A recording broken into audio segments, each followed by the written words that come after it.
My project name is Preventing and Moderating of Violence Extremism in Wajir County. So our main topic today is about, we're going to discuss the increase of radicalization in Wajir due to the effect of COVID-19. Since recently we have noted that Wajir has been experiencing attacks, even with the lockdown, and we know these are people within us. So I don't want to dominate the conversation.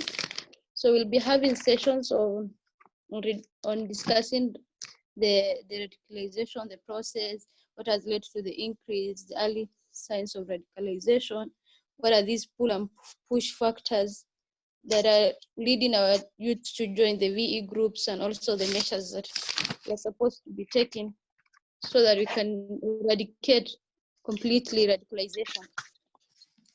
So before I start with what are the increase of radicalization, I'd like to just give a brief introduction of what radicalization is. What is our understanding of radicalization?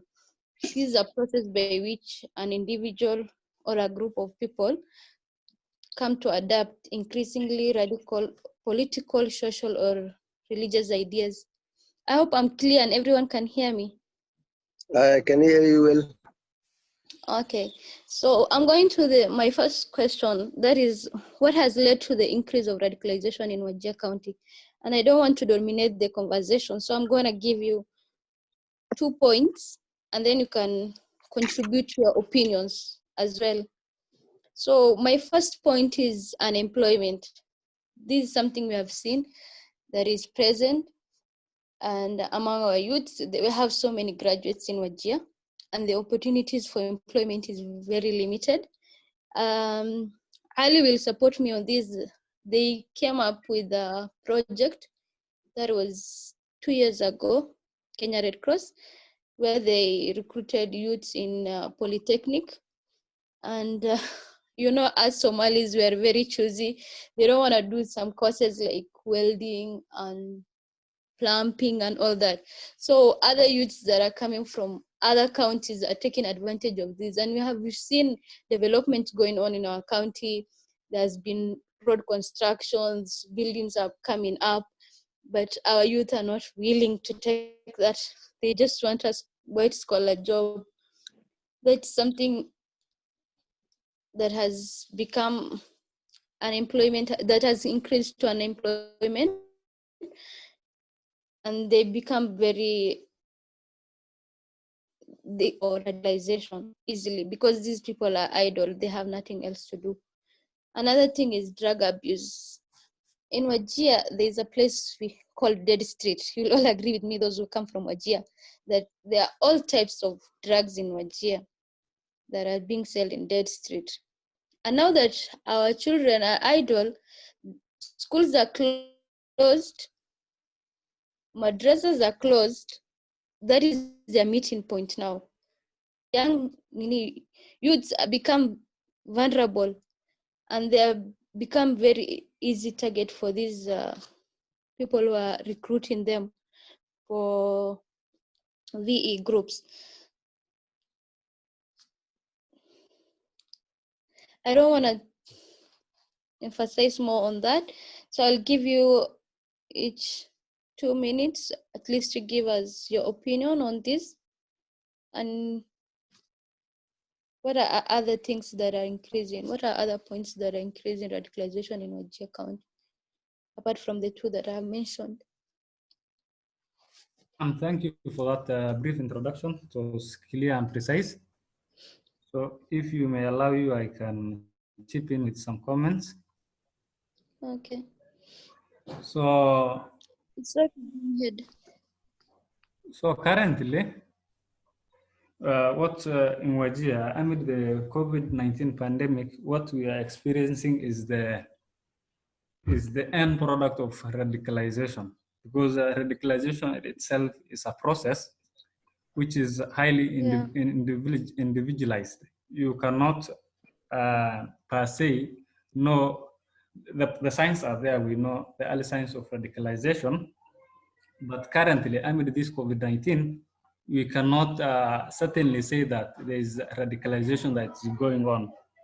But due to the factors or the fertile environment we're in, the schools are closed, as we have already mentioned, youth are idle, there could be some elements of radicalization that's going on. Yes. And what we can affirm and that we have seen is extremism is with us, because there were attacks too and during this COVID-19 pandemic. One on around 13th May, when 6 NPRs were allegedly killed by the extremist groups in between Qorof Harar and Kutulo. So those are already the impacts of extremism or violent extremism that's with us, and we are aware. The other evidence was just recently, less than 2 weeks ago on 16th May, when the violent extremists also attacked Qorof Harar police post, and reports showed that heavily armed assailants with mortars and grenade launched heavy gunfire on the Qorof Harar police post. And fortunately, no one was injured or killed in the ensuing melee. The soldiers were able to take cover. The only damage that they have caused in that attack was they destroyed the Safaricom mast in Qorof Harar town. So these are some of the actions which are very visible, and we can see that the extremist activities are causing Wajir County. But radicalization as a topic, we may say they can take advantage of the current situation because the schools are closed, youths are out, most of them are idle, those unemployed, all those push and pull factors are still there. So the vulnerability is with us, but it's an individualized process, because when we are talking about radicalization, it's a self-initiative. If I may take the example of Ali, whatever he's doing currently, even if I know him, maybe the signs are there, but I cannot ascertain. So if you can give us a guideline or a clarification, and if you want to know the real context in Wajir currently, what's happening, or if you explore the vulnerabilities that are there, the push and the pull factors, the early signs, it will help. Okay, Ali, your take on this? Okay, as we know, the dynamics of the view always changes. Yes. Whether it is sometimes can be due to environmental factors. Currently, due to these closures of schools and madrasa and everything, Yes. youths are idle all over. Yeah. The whole Wajir at all. Despite that, also, these youths have been engaged in trainings and those, whether it is through trainings or through engagement of skills and all those things. Since all those things is stopped, youths, they turn idle all over. And this maybe has breeded a fertile ground for those who wanted to conduct radicalization processes. Currently, when we are facing problem in Butte, you heard of even youth who was being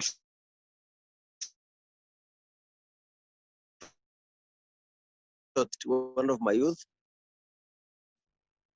There's engaged, and also another factor is the brutality from the security forces during this COVID-19.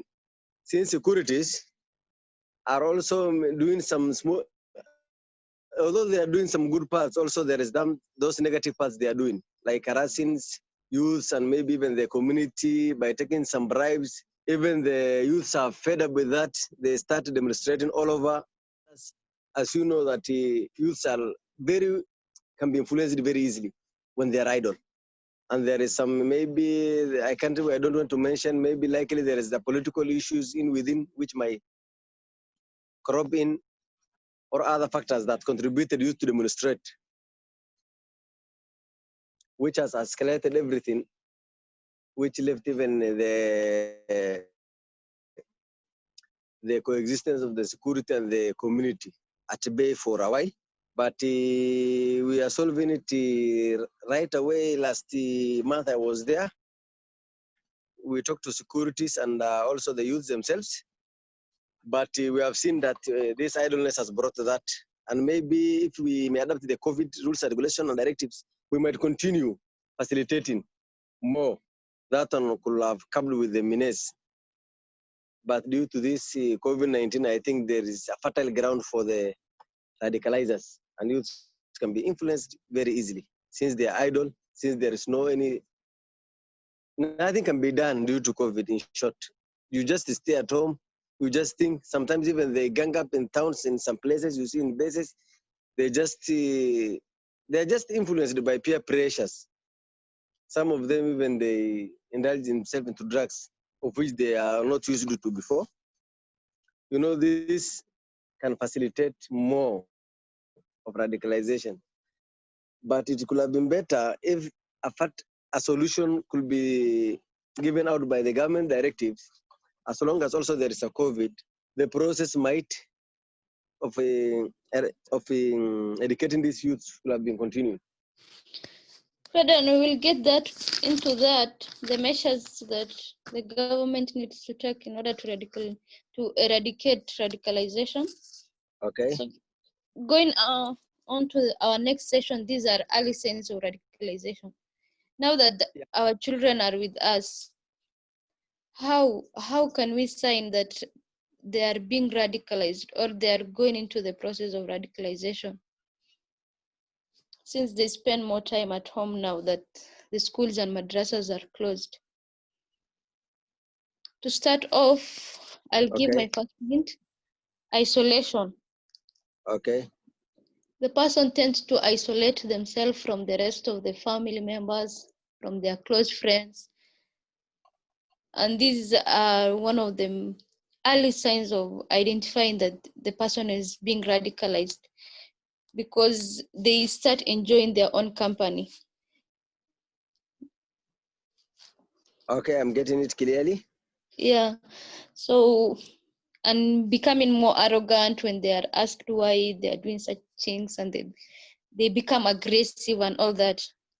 So if you could at least contribute to what are other signs that are being noticed when a person is being radicalized. Okay. Thank Likely, you. most time, you see these youths, maybe you can detect it early. You see them having some maybe expensive things, Okay. Parents noticing unusual behavior with the youths themselves at home. Maybe somebody carrying a huge phone which is so expensive, like costing like 50K. Even in that family, maybe there's no one is earning even 20K. Within a short of a span, even you see him buying something which is so expensive, like bicycles and those things during these ED times. Those things could have made the parents so curious, so that to detect early warning signs. That could have been one. Another factor. Yes. Okay, you can take on. Mm. Okay, Hanan. Yeah, are you hearing me? Yeah, I can hear you clearly. So the early warning signs of radicalization are quite numerous. Yeah. Two have already been mentioned by my colleague and yourself: isolation and change of lifestyle. Yes. So the other thing that I could add is a sudden or drastic change in dressing code. Okay. That could also be one of the signs of radicalization. The underline, the keywords here are drastic and sudden. Someone, because that for you to become to engage yourself more in the religion, there's that process that it may take some months. You have to learn. So after you internalize what we are learning is when you can come up and change your dressing code. But if it is sudden, the person yesterday was wearing a tricota moving around the town, and a week later he's wearing a kanzu, a short kanzu up to the ankles. Is wearing that kufia sunnah. So it's not a problem, but if it's a sudden, then you can attribute it to radicalization. And the other thing is engaging in unnecessary risky behavior because he's marshaling himself to be one of the jihadists, as they say. Then he's preparing his body to fit into that context. So the person does exercises, does somersaults, so those risky behaviors that are associated with those people who do extremism activities. The other thing is sudden change in religious practices that moves away from the mainstream. And maybe in the context of the religion, it's broad, but this guy or this person concerns himself with issues to do with holy war and with jihad, or he talks ill of other faiths. So these are also signs that the person is being radicalized. The other thing are violent or hatred rhetorics. He talks ill of the governance system, of the other stakeholders. Maybe he talks ill of the way the police are conducting the activities. That rhetoric. And the other thing is engaging in criminality, maybe. This I mean by the person becomes hardcore because he's being fed this information that you don't need to be weak for you to stand for your religion. So it becomes arrogant and comes up with or takes up criminal behaviors. And the other thing is maybe abusing of substances or hardcore drugs.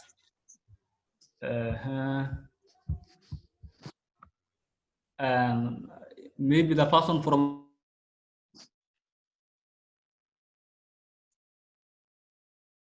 the internet, Hello, you can we have learn lost basic internet because these exercises. Are you hearing me now? Yes. Yeah. So the other thing I was saying is learning of basic paramilitary trainings from YouTube and the internet, because the person is trying to familiarize himself with the actions of the extremist or the jihadist. Also contacts with violent groups or recruiters, either online or physically when he's not seeing those people. Are you getting me? Yes. Yeah, the other thing I can add. Yes, you're getting clear. The other thing I can add is maybe being easily irritable. The person is always irritated. Yeah, because to him, the world doesn't matter. He's into other things, into maybe the hereafter world, according to those messages that he has been given. So anything that concerns with these worldly affairs, if you talk about it, you tell you are glorifying the affairs of the world. It becomes easily irritable.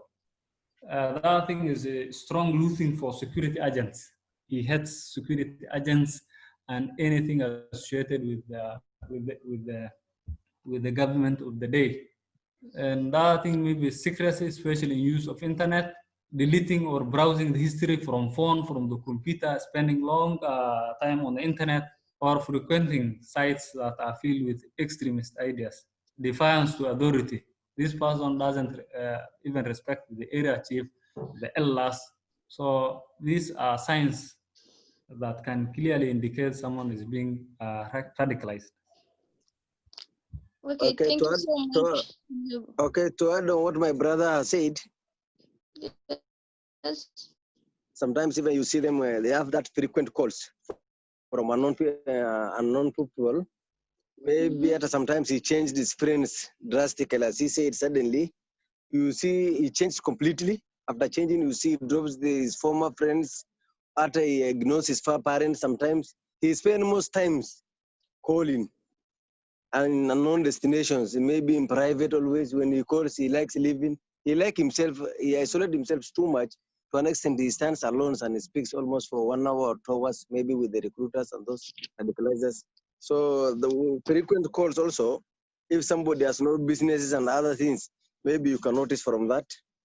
Yeah. Since this guy is not earning and he has no any business, and you see him calling throughout and he can't go short of maybe even the cards for calling. Long calls. Okay, thank you. The other section was about the pull and the push factors that finally leads our youth to join in VE groups, and I think these we have covered it already in our previous conversation. And I will go to the next one, that is the measures we can take to reduce or eradicate radicalization in Wajir completely. What are these measures we can take or the government can take to reduce or eradicate radicalization in Wajir? That is completely. On Maybe my one point is the I could government needs say to create job for jobs for for the youths, youths, whether because it these is youths are idle. So once they're idle, they're easily targeted. So once you give them, one of the factors that pull them to join these VE groups is being ignored or having that sense of not belonging. The right, they feel that their rights have been neglected, and once that is what they become are innate. They have that anger. They want to take revenge. They want to take their rights by force. But once we engage them and they created job for them, then I think radicalization will reduce. Another thing is supporting them psychologically and counseling, giving guidance and counseling to our youths will really help them come out of depression and feeling loneliness and isolating themselves. So once you make them feel that you're in the same page, that you know what they are going through, I think guiding and counseling will really help. Another thing is that as youths in Wajir County, we really need to be united.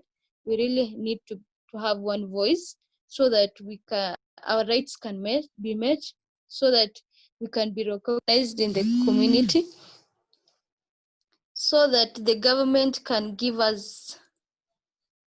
even include us in such developing of decision making, engaging us more on the development that the county is doing. I think we have a space there, and it's up to us youth to take up on that and fight for our rights. Yeah, those are my takes. The floor is open for you guys to share your opinions. Okay, Hanan, that was clear. And when you are talking about solutions as regards to radicalization and violent extremism, Yes. then you have to address the push and the pull factors. Because if you leave those ones, then at the end of the day, because these are the factors that are pulling or pushing that particular individual to join ranks with the violent extremists. So that concerned agency now, be it the non-state actors or the government, they have to address the push and the pull factors that are in question. The poverty, the unemployment that we have talked about, there's the issue of exam cancellation, marginalization, the bad governance, profiling, corruption, all these factors put together. The issue of police brutality or extrajudicial killing, police harassment, and address historical injustices like the Wagala massacre, the Garzabuay that we know. All the northern counties at least have a historical injustice that is yet to be addressed despite the TGIC report tabling a recommendation on how the same can be addressed. So all these factors ought to be considered jointly in addressing radicalization process. That put aside, the other thing is because there are those capacity building trainings, workshops, dialogues that are there between the community, the security providers, and other stakeholders. If we can embed components of livelihood, as already the Red Cross, Kenya Red Cross Society are doing, that are acceptable within that context. Acceptable, I mean, if someone cannot, is not comfortable with the life skills training, which are the best, by the way, but the context matters also. If the locals, the youth there are not comfortable, you have to devise an alternative strategy so that at the end of the day, they're able to provide for their families. That is key. One thing I know that the other factors are there, but the key here is how to address unemployment, idleness. At least this youth can provide for himself before he can even think of providing for their families. These are key issues that we need to address if we are honest about tackling terrorism in Wajir and the country at large. Okay, thank you. Ali, you have something to add on that? Just to paraphrase what my brother said, I think he has tackled all the points, but what we need more is the sustainability also. You know, most times when you give these people trainings and those dialogues, maybe the life skills and those things, you sometimes give them and leave them. But we have also to emphasize more on the sustainability of these projects youths are doing. Are they sustainable? Not only training them for a duration and leaving them. How are they coping up? How is it strategized in alignment with the daily livelihood? After these skills, can they get maybe job opportunities? You know, a follow-up. Sense of ownership even for the youth themselves, not even the project implementers. Sustainability is like also key thing in factors in to come up with this menace. And most time as an implementers, we don't look at the sustainability. We implement and just leave it at that.